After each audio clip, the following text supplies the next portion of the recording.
নমস্কার বন্ধুরা, কেমন আছেন সবাই? আশা করি সবাই খুব ভালো আছেন। রান্নাবান্না চ্যানেল থেকে স্বাগত সবাইকে। আজকে আমি 4 রকমের শরবত তৈরি করে দেখাবো। এই গরমের দিনে ভীষণই ভালো লাগে খেতে, আর এই গরমে তো খুবই মন ঠান্ডা করে এবং প্রাণ ঠান্ডা করা শরবত। আমি 4 রকমের শরবত তৈরি করব। প্রথমে আমি আমের শরবত তৈরি করব। আমি একটা আম নিয়ে এরকম টুকরোভাবে কেটে নিয়েছি। তারপরে আমটাকে আমি পেস্ট করে নেব। আমের মধ্যে আমি 2-4টে পুদিনা পাতা দিয়ে দিলাম। তারপর আমি আমটাকে পেস্ট করে নেব। আমটাকে আমি পেস্ট করে নিয়েছি। এরপরে আমি গ্লাসের মধ্যে 4-5টা আইসের কিউব দিয়ে দেব। তারপরে আমটাকে আমি ছেঁকে নেব। এরপরে আমি দিয়ে দেব 1 চামচ সুগার পাউডার আর দিয়ে দেব 1/2 চামচ বিট নুন। তারপর আমি ঠান্ডা জল দেব। এরপরে আমি একটা পাতিলেবু কেটে দিয়েছি। এইভাবে কেটে দিয়ে গোল গোল করে কেটে পাতিলেবুটা দিয়ে দিয়েছি। শরবতটা আমি খুব সহজভাবে তৈরি করেছি। দেখুন, আপনারাও একবার ট্রাই করে দেখতে পারেন, ভীষণই ভালো লাগে খেতে।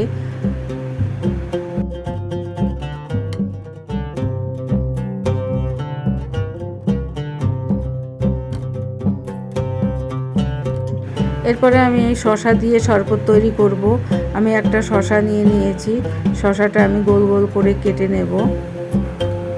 একটা শসা আমি গোল গোল করে কেটে নিয়েছি, আর আরেকটা শসা আমি এইভাবে পেস্ট করে নেব। আমি শসাটাকে পেস্ট করে নিয়েছি। এবার আমি সেঁকে নেব। সেঁকে রসটাকে বের করে নিয়েছি। এরপরে আমি গোল করে কেটে রাখা শসাটা দিয়ে দেব, আর একটা লেবু দিয়ে দেব, আর 3-4টে পুদিনা পাতা দিয়ে দেব। এরপরে আমি 4-5টা আইস কিউব দিয়ে দেব, আর 1/2 চামচ সুগার পাউডার দেব, আর দেব সামান্য একটু বিট নুন।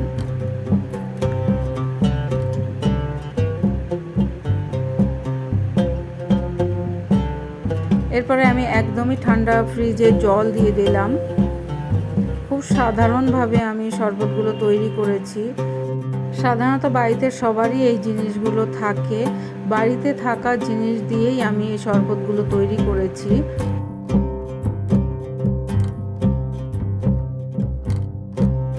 এরপরে আমি জ্যাগরি পাউডার দিয়ে একটা শরবত তৈরি করব। আমি 2 চামচ জ্যাগরি পাউডার দিয়ে দিয়েছি, মানে গুড় দিয়ে দিয়েছি, আর একটা লেবু কেটে দিয়েছি, আর 5-6টা পুদিনা পাতা দিয়ে দিয়েছি, আর দিয়ে দিলাম 4-5টা আইস কিউব, আর দিয়ে দিচ্ছি একটু সামান্য বিট নুন, 1/2 চামচ মতো বিট নুন। তারপরে আমি ঠান্ডা জল দিয়ে দিলাম। তৈরি হয়ে গেল আমার জ্যাগরি পাউডারের শরবত। এই শরবতটাও খাওয়া স্বাস্থ্যের পক্ষে ভীষণই ভালো, শরীর ঠান্ডা রাখে।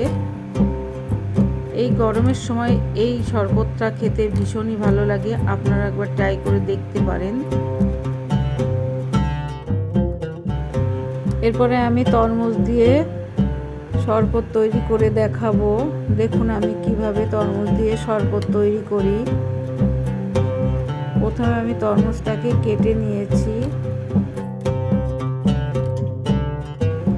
শরবতের রেসিপিগুলো যদি ভালো লেগে থাকে অবশ্যই কমেন্ট করবেন, লাইক করবেন, শেয়ার করবেন।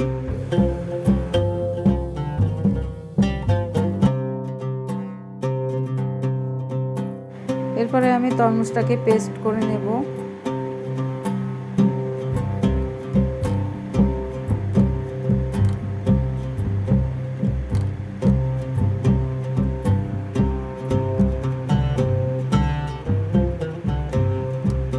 তরমুজটা পেস্ট করা হয়ে গেছে। আমি এরপরে একটা ছাঁকনি দিয়ে তরমুজের রসটাকে একটু সেঁকে নেব, কারণ এর ভিতরে অনেকটা দানা আছে। সেঁকে নিলে দানাটা বেরিয়ে যাবে।